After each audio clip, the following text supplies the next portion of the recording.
entitled Co-Workers with Truth. And ang aaralin natin ay yung passage na 3 John.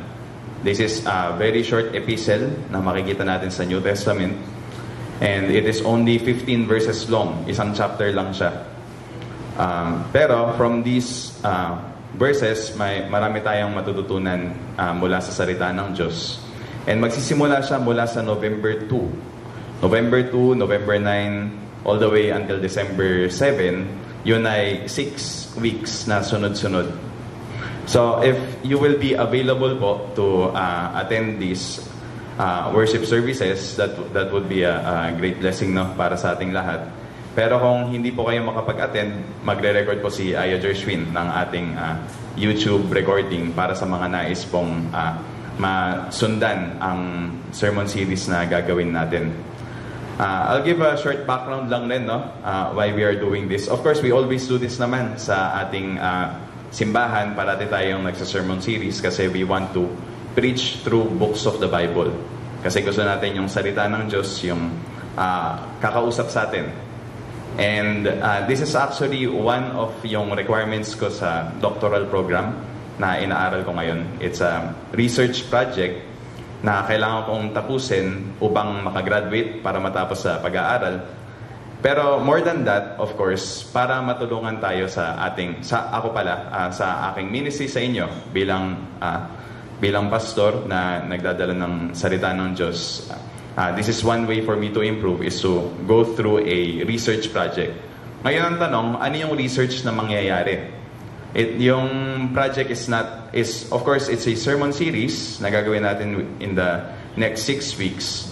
Pero kadikit nitong sermon series actually is a survey na ating gagawin. Based on this survey, meron akong in-establish na mga goals that I hope to achieve. So siguro we can go dun sa next slide para ma-explain ng maayos. So this is a pre-sermon series survey. Magkakaroon ng dalawang survey na gagawin sa ating congregation. Very short lang to, 9 questions lang, and madali lang siyang sagutin. So basahin ko, no? I asked one of my students sa IGSL to nagawin itong survey form na ito. And the reason kung bakit siya yung tinanong ko na gawin ng survey is so that hindi ko makikita kung sino yung naglagay ng mga sagot, kasi we want this survey to be anonymous. So basahin natin yung sinulat dito. So what's written here, no? So kung pwede nyong buksan dun sa QR code, no? Kung meron po kayong mga cellphone, you can open it yourself para pwede nyong sagutan. Ang sabi dito, hello JEC Taglish Worship Service attendee.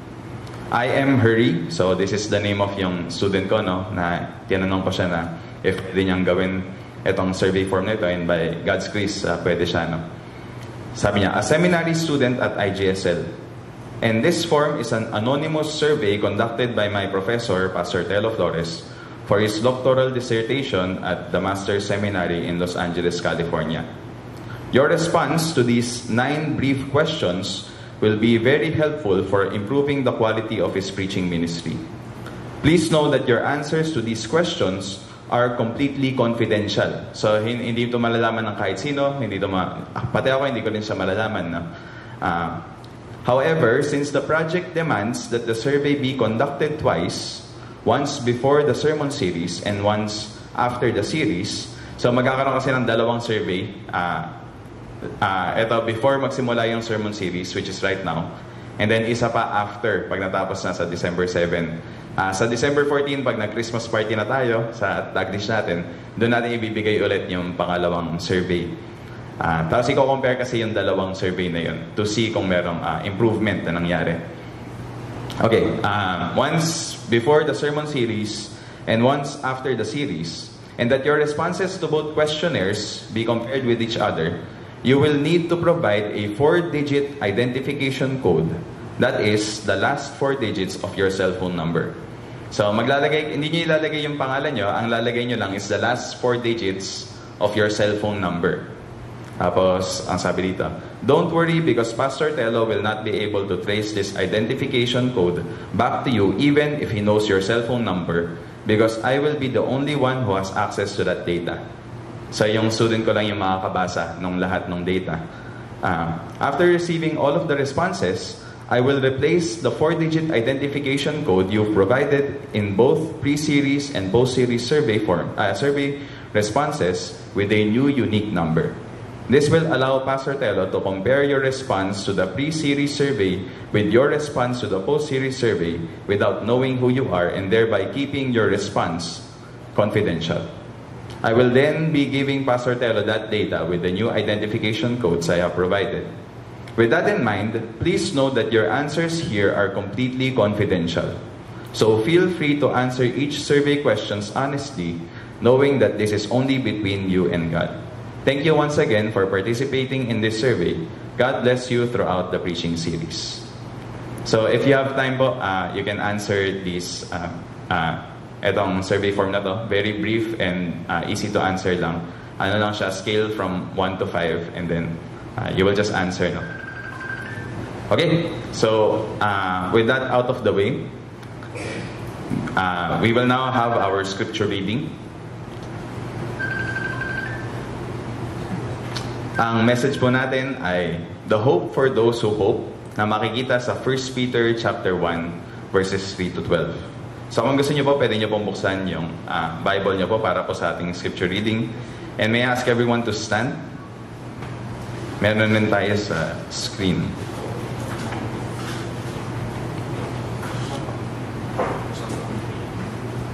Alright, let's all read this together. Pasalamatan natin ang Diyos at Ama ng ating Panginoong Hesukristo dahil sa laki ng habag niya sa atin. Tayo'y binigyan niya ng isang panibagong buhay sa pamamagitan ng muling pagkabuhay ni Hesukristo. Ito ang nagbigay sa atin ng isang buhay na pag-asa, na magmamana tayo ng kayamanang di masisira, walang kapintasan, at di kukupas na inihanda ng Diyos sa langit para sa inyo.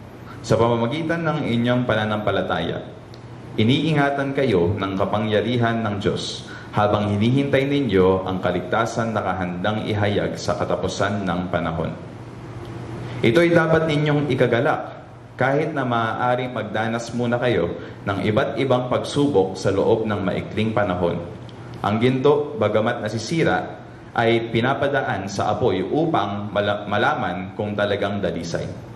Gayon din naman ang inyong pananampalataya na higit na mahalaga kaysa ginto at sinusubok upang malaman kung ito'y talagang tapat. Sa gayon kayo'y papupurihan, dadakilain at pararangalan sa araw na mahayag si Hesukristo. Hindi ninyo siya nakita, ngunit siya'y inibig ninyo. Hindi pa rin ninyo siya nakikita hanggang ngayon, ngunit sumasampalataya kayo sa Kanya. Dahil dito'y nag-uumapaw na sa inyong puso ang kagalakan di kayang ilarawan sa salita, sapagkat tinatanggap na ninyo ang bunga ng inyong pananampalataya, ang kaligtasan ng inyong buhay. Tungkol sa kaligtasan ito, masusing nagsiyasat at nagsuri ang mga propetang nagpahayag tungkol sa pagpapalang nakalaan sa inyo. Sinuri nila kung kailan at paano ito mangyayari. Ang panahong ito ang tinutukoy ng Espiritu ni Kristo na nasa kanila nang unang ipahayag nito ang hirap na titiisin ni Kristo at ang karangalan tatamuhin niya. Nang kanilang ipahayag ang mga katotohanan ito, ipinaunawa sa kanila ng Diyos na ang ginagawa nila ay para sa inyo at hindi para sa kanila. Ang mga katotohanan ito ay narinig ninyo ngayon sa mga nangangaral ng magandang balita sa kapangyarihan ng Espiritu Santo na isinugo mula sa langit. Maging ang mga anghel sa langit ay nanabik na maunawaan ang mga katotohanan ito. The word of the Lord. Thanks be to God. You may all be seated. Ang speaker po natin for today is magpapatuloy lang siya ng kanyang series sa 1 Peter. Let's all welcome our very own Reverend Jem Quesada. Magandang hapon po sa inyo lahat. Pwede niyo po bang batiin ang bawat isa ng magandang hapon? Yan. Sabihin niyo naman, mas maganda ka naman. At tunay nga po na ang ating mga oras ay para talagang mabilis. Ano?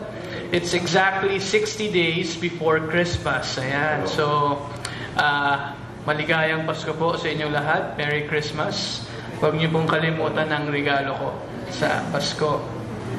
Ngayon po ay pagpapatuloy natin yung series sa 1 Peter. Nagkaroon po tayo ng pagtalakay nung nakaraang linggo ng unang Pedro. Maganda po ito at susunod natin ang pangatlong Juan. Kasi mauna talaga yung una sa pangatlo. So, bear with me ngayong hapon po.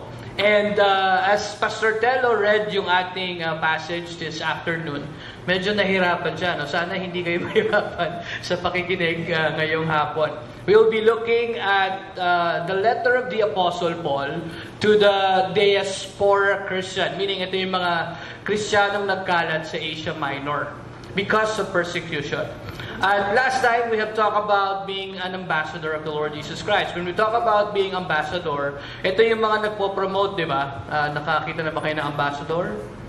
No? Ito yung mga nagpo-promote ng mga country nila sa ibang country by promoting yung mga cultures, no? Yung kanilang ginagawa sa iba't ibang bansa. Katulad natin, no? Kilala tayo na sa ating mga banyo, meron tayong tabo. So, pag may nakita kang gano'n sa probinsya namin sa States, no, talagang masasabi mo na itong taong to ay Pinoy. Ayan. Tapos yung mahilig magluto ng tuyo. Ayan. Naamoy na amoy kahit saan. Thank you, Pastor Tello. Pagpalain ka ng Diyos. So, tayo po ay actually, ang mood ng letter ay medyo seryoso talaga siya. Dahil ang mga sinulatan ng Apostol San Pedro ay dumadaan sa mga ibayong persecution, paghihirap na nararamdaman ng mga tao dahil sa kanilang pagsunod sa ating Panginoong Jesucristo. So, unang banda, para makita natin na parang ang hirap makirelate sa kanila dahil hindi natin nararanasan yung ganong klaseng mga karanasan. No? Sa Pilipinas, tayo ay may malayang paniniwala sa mga iba't ibang mga bagay. At wala pang persecution sa atin kung tayo ay naniniwala sa ating Panginoong Jesucristo. And we praise God for that dahil tayo ay may malayang pagkilala ng mga pananampalataya. But the fact remain, alam niyo po ba, trivia, no? Kaninang umaga, 3 beses daw pumutok ang Taal Volcano. Naalala ko, may mga kaibigan akong pupunta sa Tagaytay, ewan ko kung natuloy sila. Okay? So, marami pong mga pangyayari at maraming nangyayari na para bagang palatandaan na parating na at malapit nang dumating ang ating Panginoong Jesucristo. So, ang layunin po ng pulpitong ito ay ihanda tayong lahat sa nalalapit na pagdating ng ating Panginoon. Siyempre, ang mga maririnig natin dito ay halaw sa salita ng Diyos at tayo magde-decide kung ating tatanggapin ito at ating i-apply sa ating mga buhay. But again, no, napakadaming nangyayari sa ating kalagitnaan. At ito ay somehow nagbibigay sa atin ng discouragement sa mga pangyayari, no? Hindi pa rin tapos ang usapan sa flood control. At parang feeling ko talaga wala namang mapaparusahan dyan, no? Talagang pinasta ang pera ng bayan, no? At maraming naghihinanakit sa atin. At maraming discouraged. At kung mapapansin din natin, no, parang ang buhay ay talagang weather lang, no? Talagang puno ng pasakit, no? Discouragement. And parang halos katulad nung nararamdaman ng mga tao nung unang panahon, no? Nung panahon ng Apostol San Pedro. Because of what is happening around them, parang kinurtail ng mga kanilang kalayaan ng pagsamba, and that makes them, sad. At marami po tayong mga nababalitaan na mga sad stories. Kagaya po nito.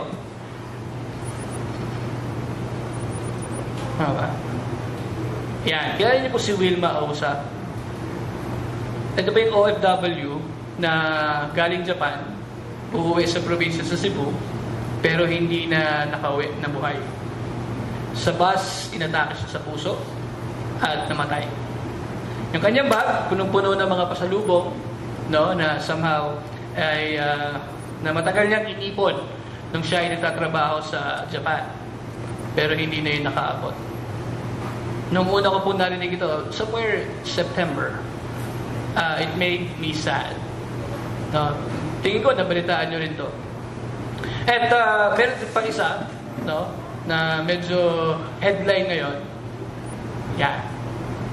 This is the daughter of Kuya Kim.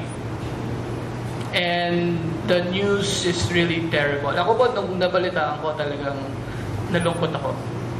Ganito yung edad nung anak ko, ng aking panganay. She was born 2006. So, parang feeling ko, no, kung sa akin kaya nangyari ito, makakapag-preach pa kaya ako sa harapan ninyo.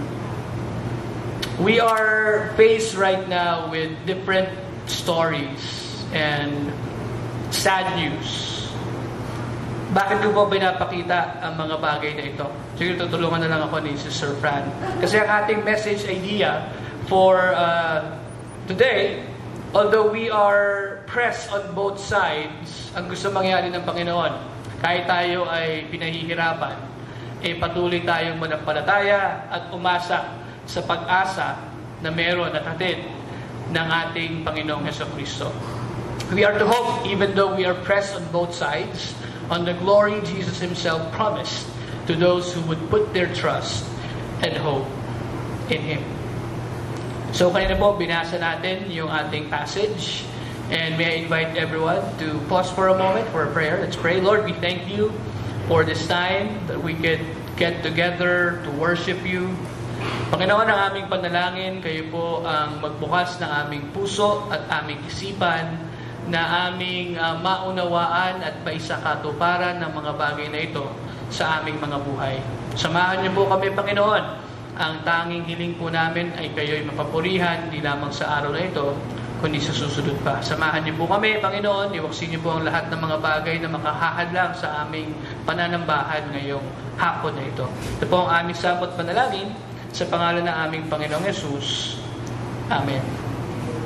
So, ngayon po, we'll be looking at three section or 3 points this afternoon based dun sa binasa natin, 1 Peter chapter 1 verses 3 to 12. Sabi po dito,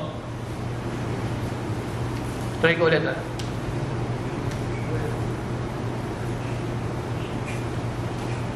Pag read ba off, pag read on. Okay? Sige, ikaw na lang. Okay, so, ang unang punto po natin ngayong hapon is the hope that is alive. Because we are looking at this hope that makes us hopeful. Because this hope is based on truth, on fact, that our Lord Jesus Christ has risen from the grave. Yung katotohanan po na darating na November 1, sino po pupunta sa mga sementeryo? Meron ba? Wala. Sabi nga nila, dalawin niyo po ninyo yung mga mahal sa buhay kasi yun sila yung dumalaw sa inyo. So, November 1, no, we would try to visit yung mga nauna na sa atin. At ang parati kong challenge kayo sa mga estudyante ko dati, try to look for your name. Tingnan mo kung doon yung pangalan mo at yung birthday mo. Sabi nila, sir, bakit? Pag nakita mo, matatakot ka, kakapay mo yung sarili mo. Ba't din yung pangalan ko sa birthday ko? The mere fact na wala kang makikita pangalan mo at birthday mo is because you are alive. No? And that's very reason why we need to cling on the promises of God. Because we cannot find Jesus in the grave. Jesus is alive. Now, the reason why, sabi nila, di ba, bakit yung krus ninyo, mga protestante, ay walang Kristo na nakapako? For the simple reason that Christ is alive. He is in heaven. He is praying for you. And because of that, we have hope that is alive. Dahil yung nangyari ngayon sa ating Panginoong Hesukristo ay foreshadowing of what will happen to us pagdating ng ating Panginoong Hesukristo. And that's, for me, a very distant future na ako po mismo, I'm really expectant. I'm anticipating it because of that promise from the Lord Jesus Christ. So why do we have this hope that is alive? Because first, sabi dito sa ating binasa kanina, Tagalog, purihin natin ang Diyos at Ama ng ating Panginoong Jesucristo dahil sa dakila niyang awa sa atin. Ipinanganak tayong muli sa pamamagitan ng muling pagkabuhay ni Kristo Jesus o Jesucristo. Ito ang nagbibigay sa atin ng malaking pag-asa na may nakahandang mana ang Diyos para sa atin. Ang manang ito'y nasa langit, walang kapintasan, hindi masisira, hindi kumukupas. At sa pamamagitan ng pananampalataya nyo, iniingatan kayo ng kapangyarihan ng Diyos habang naghihintay kayo sa kaligtasang nakalaang ihayag sa huling panahon. I don't know about you, but if you would look at the verse, it is full of promises. Ang ganda ng pangako ng ating Panginoon sa atin. At dito po sa ating unang punto, in verses 3 to 5, we will be looking at three areas there. Area number 1, yung verse 3, we would see there that we have a new identity. In verse 3, the contemplation o yung pag-iisip ng Apostol San Pedro dun sa kabutihan at lawak ng pagmamahal ng ating Diyos, na siya na makasalanan ay hindi karapat-dapat dun sa buhay na walang hanggan na binibigay ng Panginoong Jesucristo. I-refresh ko po ang inyong memory. Nung sila po ay unang magkita, si Pedro ay walang suot pang taas. Yan. At nangaral si Kristo sa bangka na kung saan siya ay may-ari. Tapos sabi ng Panginoon, pagkatapos ng mangaral, Pedro, pumunta ka banda roon at ihagis mo ang iyong net. Kasi nga, parang maghapon, magdamag, wala sila nahuli. Sabi ni Pedro, Panginoon, maghapon, magdamag na kaming nangingisda, pero wala po kami nahuli. Ito naman maganda sa kanya, sabi niya, ngunit dahil sabi ninyo, gagawin ko. So medyo pumalaw siya ng konti. Pagkatapos niyang ihagis yung net, ano nangyari? Alam niyo yung nangyari dyan? Hindi nila mabuhat yung net. Na kailangan pinalang kawayan sila Santiago at Juan para tulungan sila. At halos lumubog ang dalawang bangka.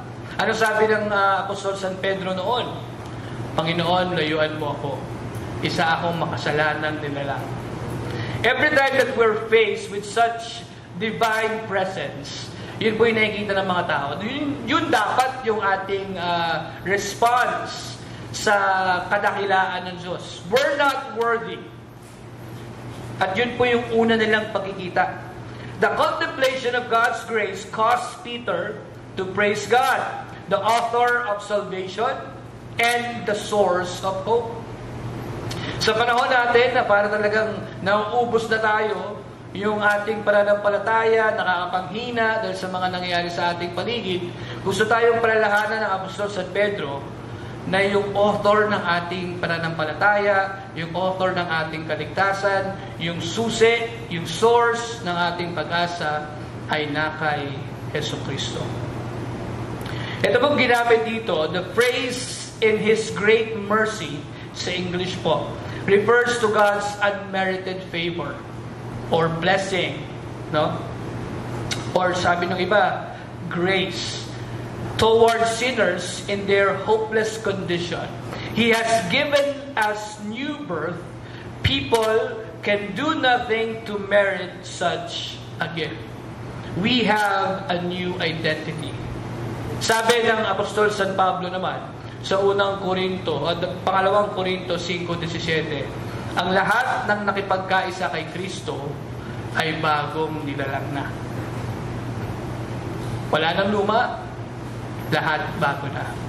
Isang reminder sa atin na kung tayo ay nakipag-isa kay Kristo, paano yun, Pastor? Kapag dumating sa buhay mo na ikaw ay nanampalataya sa iyong puso na ang Panginoong Jesucristo ay anak ng Diyos, at hindi natiling patay kundi nabuhay pagkatapos ng 3 araw, pumaroon sa langit para maghanda ng pwesto sa iyo pagdating niya. Ang sabi ng Biblia, ikaw ay makakasumpong ng buhay na walang hanggan na nasa Panginoong Jesucristo. So, ibig sabihin po nun, kapag tayo ay na kay Kristo, yung mga lumang ugali ay dapat wala na. Although sa ngayon, kung magiging honest, no, parang andyan pa rin, parang may panakanakang paglabas, no, ng mga pag-uugaling nakaraan. May mga triggers minsan, no? Lalo na pagkausap mo yung ayaw mo, di ba? Ayan, lumalabas yung init ng ulo, o kaya pag hindi nasunod yung gusto mo, ayan, no? Parang ang dali magwala, ayan, gano'n, di ba? Pag sa driver, pag kinat ka, no? Parang ang bilis mag-init ng ulo, ang bigat ng kamay sa busina, no? Tapos yun. And susunod yan, away na. But, pinapaalala ng Apostol San Pedro sa atin na yung ating bagong anyo ay dapat kahalintulad kay Kristo. Dahil ang ating Kristyanismo po, alam niyo marami bang hindi nakakaalam talaga kung ano ang ibig sabihin ng Kristyanismo. Ang akala ng marami dito sa Pilipinas, no, ang Kristyanismo ay hindi Muslim o hindi Islam ang relihiyon mo. Isa kang Kristiyano. Kung tinignan po natin maigi, malalim ang pagkakaintindi at pakiwari ng ating Panginoon pagdating sa salitang yan. Pag sinabing Kristiyano, ikaw ay tagasunod ni Kristo. Meaning, kapag siya ay may gusto, pagka binasa mo yung kanyang mga sinulat, mga sinabi, ay dapat taos sa puso ang pagsunod. Dapat sumusunod ka kay Kristo. At ang pagsunod kay Kristo, mga kapatid, ay hindi scheduled, no? Sunday, mabait ako, Kristiyano ako. Pagdating ng Monday, medyo walang hiya ng konti. Wala na ako sa church. Tatrabaho na ako. Lord, ikaw na muna bahala dyan. Ako naman bahala dito. Ganun. Ang sinasabi ng Biblia, walang paghuhubad ng anyo. 24/7, ikaw ay dapat mananampalataya. Ibig sabihin, ang buhay mo umiiral sa pananampalataya. May problema? Anong gagawin mo? Diba, supposed to be susolusyonan. Dapat ang solusyon doon, ang pagkausap, ang pag-search ng kalooban ng Diyos sa sitwasyon na yan. Kaya madalas tayo napapahamak kung tayo parating umaakto doon sa mga pangyayari sa buhay. At minsan, madalas, madalas ay napapahamak tayo sa ganong klaseng mga pag-uugali. Yung impulsive, kumbaga. Ginagawa natin yung nararamdaman natin. Pero paalala, dapat tayo ay bago ng nilalang.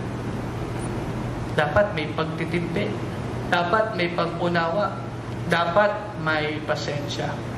Hindi ko po alam kung narinig nyo na to, pero ang tingin ko dapat snacks ng mga Kristiyano ay pasensya. Alam mo yung pasensya, yung maliit na... Sino kumakain na? Kami mga Gen Z, hindi namin naabutan yun. Pero, yung pasensya, parang yung eggnog natin, no? Parang gano'n, no? Dapat yun yung parang nating minamantakan, no? Para paalala sa'yo na kapag kasama mo yung isang taong ayaw mo, magpasensya ka. No? Dapat parating available sa bulsa mo yun. Naku, ito na naman to, pasensya ka. Di ba? Para ma-realize natin na dapat natin gawin yung mga bagay na sinasabi ng ating Panginoon.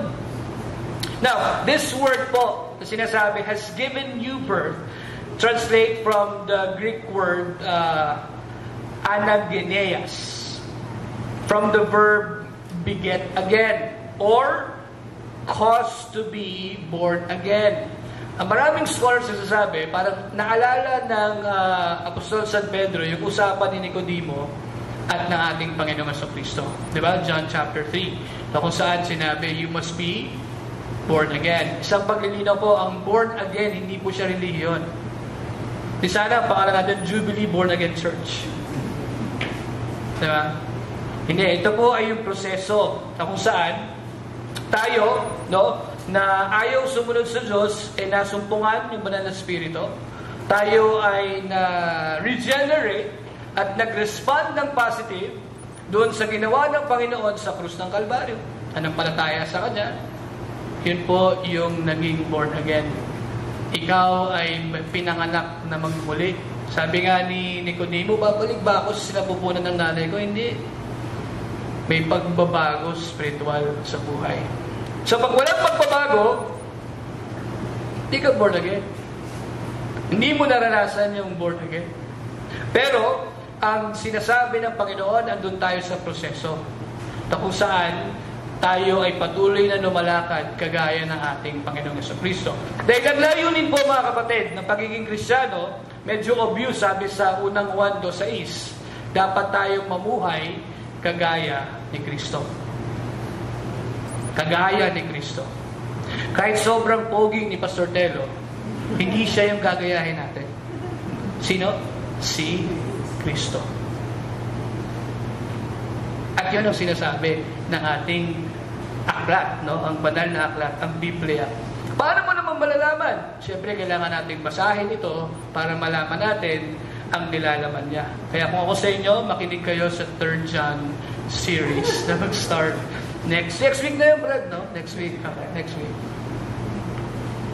So, ito pong living means as well, sabi dito, that the believer's hope is sure. Kasi doon yung bagong pag-asa eh. No? Certain and real as opposed to the deceptive, empty, false hope the world offers. So, we have this new identity because of what Jesus Christ did. And because of that, we have fixed our eyes on a certain future.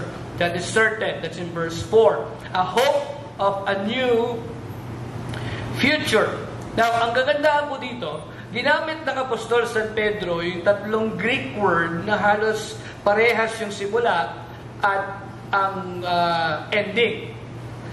Ang pinakita ng Apostol San Pedro dito ay yung pagkaka-relate ng mga salitang ito para ipakita kung ano yung naghihintay sa isang mananampalataya kay Kristo. Sabi dito, Peter used 3 words, each beginning with the same letter and ending with the same syllable, to describe in a cumulative fashion this inheritance, this future that is permanent, can never perish. Yung salitang can never perish ay ito po ang sinasabi sa Grego, aftarton.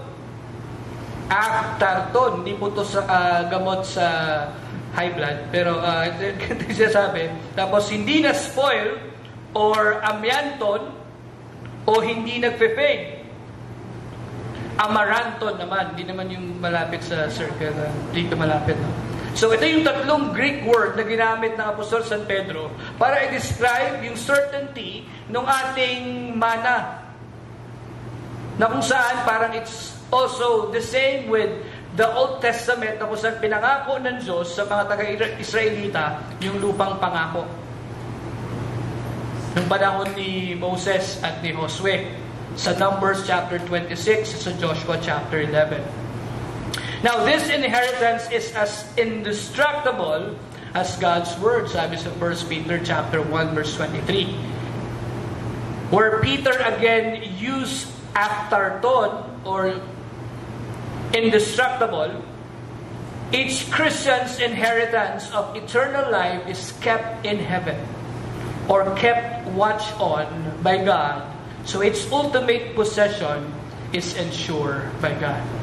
So meron tayong tinitingnan in the future, yung certainty ng bagong future, dahil yung ating mana, yung hope na meron tayo in verse 5 is a hope that is guarded and protected. So not only that this inheritance or this hope is guarded, but heirs who have been born into that inheritance are shielded by God's power. Meaning, hindi lang siya binabantayan, pinoprotektahan pa siya. Anong pagkakaiba, no? Di ba marami minsan bantay, pero bantay sa lakay, no? May mga nagpoprotekta, pero sila din yung nang-aabuso. Pero ito, kakaiba ang ginamit ng Apostol San Pedro. Dapat po, bilang isang mananampalataya, akapin natin yung salitang paghihirap. Dahil tayo ay nakatayo sa mundo na opposite sa pamantayan ng Biblia. Kung tatanggapin natin ang hirap sa ating mga buhay, naniniwala ako na tayo ay lalago bilang mga mananampalataya ni Kristo. Bakit? Mawawala yung mga sense of entitlement. Ba't ko nararamdaman to, Panginoon? Pero hindi ka naman nagpe-pray ng ganun pag binibless ka, di ba? Lord, bakit ka ganyan? Ba't mo ka binigyan ng 15,000? Kunin mo na to, Lord. May ganun ba sa atin? Wala. No. Parang nagpapasalamat tayo sa mga mabubuti. Pero kung titingnan natin yung mga mabubuting bagay, hindi nagsasanay sa atin para maging matinong Kristiyano. Kaya nga, di ba? Sabi nila, nakabasa ko lang din kanina, ang gentle parenting, kaya tama yung mga magulang natin. Ang gentle parenting does not work. Ako ay pinagpala na nabitin patiwarek. Hindi pinakain ng dinner dahil sa mga kalokohan ko. Alam mo yun? Yung tough parenting, siguro kung nagsamahan ng mga salita pa, kasi medyo iba yung salita. Pero alam mo yung striktong pagiging magulang? Di ba? Naging maganda yung palaki sa atin ng ating mga magulang. Hindi tayo basta-basta sumusuko. Yung tipong habang nasusugatan, lalong tumatapa. No? Yung mga ganun. Somehow, because of the world system, ibang-iba po sa gusto na mangyari ng ating Panginoon. Kaya tayo nahihirapan. Kaya ang parating temptation sa atin, compromise. Pero bilang mananampalataya, dapat yakapin natin yung hirap. Kung nahihirapan ka, praise the Lord. James chapter 1 verse 2 to 4, sabi, iturin ninyong tunay na kagalakan, ang alin? Ang dumadanas ng, pwede namang sabihin, dumadanas ng pagsubok. Bakit kailangan iba't iba pa? Sobra naman to. Pero sabi niya, verse 3, sapagkat alam ninyo na ang pagsubok sa inyong pananampalataya ay nagbubunga ng katatagan. At dapat kayong magpakatatag hanggang wakas upang kayo dumating sa hustong gulang, ganap at walang kakulangan. Sa English, ang tawag dyan, perfect. Wala ka lang kailangan pa. So as Christians, as followers of Christ, sabi nga ng Panginoon, kung sila nga nagalit sa akin, mundo, nagalit sa akin, sa inyo pa kaya? Kaya isang gauge din sa atin, ano ba, gusto ba tayo ng mundo o ayaw sa atin? Sana ayaw sa atin ang mundo. Kasi never kang titirahin ng kaaway kung kakampi ka niya. Tama mali? Uy, wag yan si Pastor Jem, atin yan. Di ba? Sa kulungan nga, may mga system ng pagkakampi-kampihan eh. Di ba yung parang ano ba yung mga Sputnik, no? Sige-sige. Pag itong mga to, nasa mga turf nila, maligaw ka dyan na hindi ka naman sige-sige o Sputnik ka. Ayan, panahon pa na yun ni Aya Gershwin. Ayan. Yari ka. Para lumapit ka sa kanya. Tataliguran ka ng mga kaibigan, kahit ka mag-anak, bisa kahit magulang. Para saan? Gusto kasi ng Diyos na lumapit ka sa Kanya. Minsan hinahayaan niya yun. So pag walang hirap sa buhay natin, parang walang challenge eh. Hindi ka na-develop. Anong sabi sa Roma? Sabi sa Roma, at hindi lamang yan, sinaportahan niya yung James chapter 1, at hindi lamang yan, nagagalak din tayo sa mga pagdurusang ating honestly, kaya ito ba tayo? Pag dumaraan tayo sa matinding pagsubok, nagagalak ba tayo? O ang parati natin sinasabi, life is unfair. Nalala ko na naman yung sinabi ng isang estudyante sa akin, nagtuturo pa ako. Sabi, alam niyo po, si Lord Unfair. Ako nakwento ko na to eh. So sabi ko, alam mo, tama ka. Talaga po? Naniniwala kayo na si Lord Unfair? Oo. Kasi alam mo kung bakit? Pinadala niya yung kanyang kaisa-isang anak para mamatay sa kasalanan na hindi naman niya ginawa. Yung estudyante, hindi nakahimik. Alam niyo yung story ng Bible eh. Alam niyo yung story ni Christ. Kaya sabi ko, I believe na si God unfair. Binuin mo yung walang kasalanan, ginawa niya may sala. Para saan? Para sa atin. Sana nagkaroon ng impact yun sa kanya.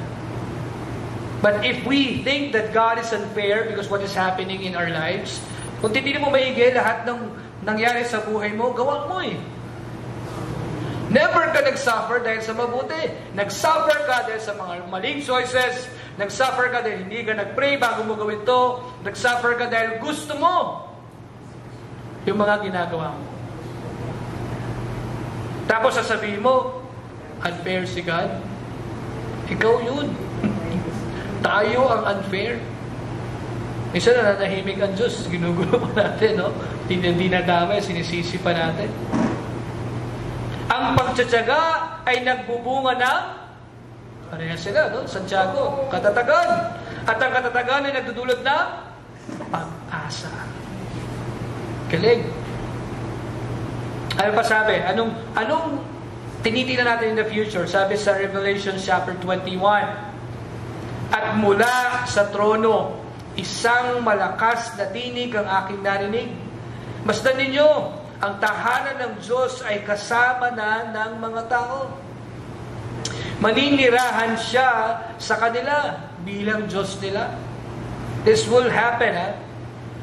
Sila'y magiging bayan niya at ang Diyos mismo ay makakasama nila at magiging Diyos nila. Verse 4, papahirin niya ang bawat luha sa kanilang mga mata. Grabe yun. Naranasan mo na ba? May pumunta na ba sa'yo tao nung umiiyak at tapos pinahid yung luha mo? Di ba? Parang sweet na. Di ba? Di ba? Parang sarap sa pakiramdam. Huwag ka na umiyak. Ganyan. Hindi na magkakaroon ng kamatayan. Hindi magkakaroon ng pagluluksa at pagtangis. At kahit kirot ay di na rin nararanasan sapagkat lumipas na ang mga unang bagay. This will come. Napakagandang pangako pala sa Diyos. Ikaw ba ngayon ay discouraged sa may nangyayari sa paligid mo? Sa buhay mo? Yun na may pangako ng Diyos. Revelation chapter 21. At ito ay mapangyayari niya. We are able to persevere only because God works within us. Within our free wills. Anong sabi sa Filipos chapter 2 verse 13? Pwede ba natin basahin sabay-sabay? Kasi inuunahan niyo na ako mag-pray. Okay. Sabay-sabay. Ready, go! Sapagkat upang wow! Kaya nga in the first place, wala tayong kinalaman sa kaligtasan natin. Because it's always God. It's all about Him. Ngayon, ang Diyos din mismo ang nag-uudyok sa atin para magustuhan natin yung gusto niya. Anong sabi ng lolo ni ni Pastor Ted, ni R.C. Sproul? Sabi, we are able to persevere only because God works within us, within our free wills. And because God is at work in us, we are certain to persevere. The decrees of God concerning election are immutable. Andiyan na yan. They do not change because He does not change. All whom He justifies, He glorifies. None of the elect has ever been lost. And that is the promise of God. And that leads us to our third and final point, the great hope. Sabi sa Tagalog, ang kaligtasang ito ay pinagsikapang saliksikin ng mga propeta noon. Sila ang nagpahabahayag tungkol sa kaloob na ito ng Diyos sa atin. Pinahayag na sa kanila ng Espiritu ni Kristo na sa kanila, nasa kanila na maghihirap siya bago parangalan. Kaya patuloy sa pagsasaliksik ang mga propeta noon kung kailan at kung papaano ito mangyayari. Ipinahayag din sa kanila na ang mga bagay na pinaalam nila ay hindi para sa ikabubuto nila, kundi para sa atin. At ngayon, napakinggan nyo na sa mga nangangaral ng magandang balita ang mga ipinahayag nila. Nagsalita sila sa inyo sa pamamagitan ng kapangyarihan ng Banal na Espiritong sinubo sa kanila mula sa langit. Kahit ang mga anghel noon ay nagnais na maunawaan ang magandang balitang ito na pinangaral sa inyo. Imagine mo yung gospel na maraming tao ang nagre-reject. Nilulook forward pala ito ng mga propeta kahit ang anghel gusto itong maunawaan. Have you thought of that? Ang tindi ng gospel na ating narinig. Nagbigay ang Apostol San Pedro dito ng practical illustration tungkol dun sa doctrine of the inspiration of the Scripture na makikita rin natin sa 2 Peter chapter 1 verse 20 to 21. The prophets did not fully understand all that the Holy Spirit had authored through them. They have been used by the Holy Spirit to write the prophecy, the gospel, kung anong ginawa at mangyayari sa ating Panginoong Jesucristo. And because of that, we have that great hope that is within us. Sabi ng pangalawang Pedro, higit sa lahat, dapat ninyo malaman na walang propesiya na kasulatan na nahayag dahil sa pansariling pagpapakahulugan ng sinuman. Sapagkat walang propesiyang dumating kailanman na nagbuhat sa kalooban ng tao. Sa halip, nagsalita ang mga tao ng mga bagay na galing sa Diyos nang sila'y magpahayag sa ilalim na kapangyarihan ng Banal na Espiritu. And that is something that we need to grasp. No? Ang Bible, hindi na siya gawa-gawa ng kung sino. It is a manual coming from God. This is our manual of faith and practice. Kaya minsan nahihirapan din tayo because we have our own pride, our own desires na talagang humaharang doon sa kagustuhan ng Diyos sa ating mga buhay. That's why ang key word is submission, surrender. At mangyayari yung Pilipos 2:13 sa atin. Yung ating puso ay babaguhin ng Diyos at magiging puso na nakagaya ng sa Diyos. Kaya nga sabi niya sa 1 Peter chapter 5 verse 10, pagkatapos ninyong magdusa ng kaunting panahon, ang pagdurusa hindi matagal eh. Sabi dito, kaunti lang. Ang Diyos ay pinagmumulan ng biyaya tumawag sa inyo na maging kabahagi ng kanyang walang hanggang kaluwalhatian. Kay Kristo, ang siya ring magpapanumbalik, magpapatibay at magpapalakas sa inyo. Hindi ko po alam kung anong estado po kayo sa buhay nyo ngayon. Maaaring kayo po ay lumaraan sa isang problema or isang pagsubok na talagang sinusubo kayo. Pero sabi po ng pangako ng Panginoon, panandalian lang yan.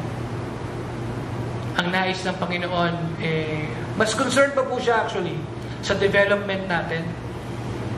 Kaya minsan, inaalaw niya yung mga gintong klaseng pagsubok sa ating buhay. Sa di mo maunawaan, pero kung isusuko natin yung ating kaalaman, yung ating pamumuhay sa ating Panginoon, naniniwala po kung nagagabayan niya tayo sa lahat ng pagsubok sa ating buhay. Sabi po ni J.I. Packer, last quotation I'll be reading. Sabi, optimism is a wish without warrant.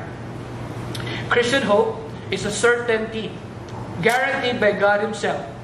Optimism reflects ignorance as to whether good things will ever actually come. Christian hope expresses knowledge that every day of his life and every moment beyond it, and the believer can say with truth on the basis of God's own commitment that the best is yet to come. Ang buhay po natin, hindi na natapos sa ganito lang. The best is yet to come. Sabi ng Apostol San Pablo, no eye has seen, no ear has heard, and no mind has imagined what God has prepared for those who love Him. Sumigunda ang Apostol San Pedro. Beloved, I urge you, as aliens and strangers, to abstain from fleshly lusts, which wage war against the soul. So yung pangako ng Diyos at yung kailangan nating gawin. At yan yung mensahe ng ating Apostol San Pedro na mula sa ating Panginoon, Banal na Espiritu at Diyos Ama. Nawa, mga kapatid, tayo ay patuloy na humawak sa mga pangako ng Diyos kahit sa mga pagkakataon na parang hindi natin makita ang pag-asa. Dahil sa kanyang mga pangako, patuloy na buhay ang pag-asa. Manalangin po tayo. Panginoon, maraming salamat po sa inyong kabutihan. Maraming salamat po, Panginoon, at pinadala ninyo ang inyong bugtong na anak na nabayubay, naghirap sa krus ng Kalbaryo at kung ano-ano pang kahirapan para po kami ay matubos at mabigyan ng bagong buhay. Panginoon, patawad po sa mga pagkakataon na inuuna pa rin namin ang aming mga sarili at hindi namin naunawaan ang mga ginawa at sakripisyo ng Panginoong Jesucristo.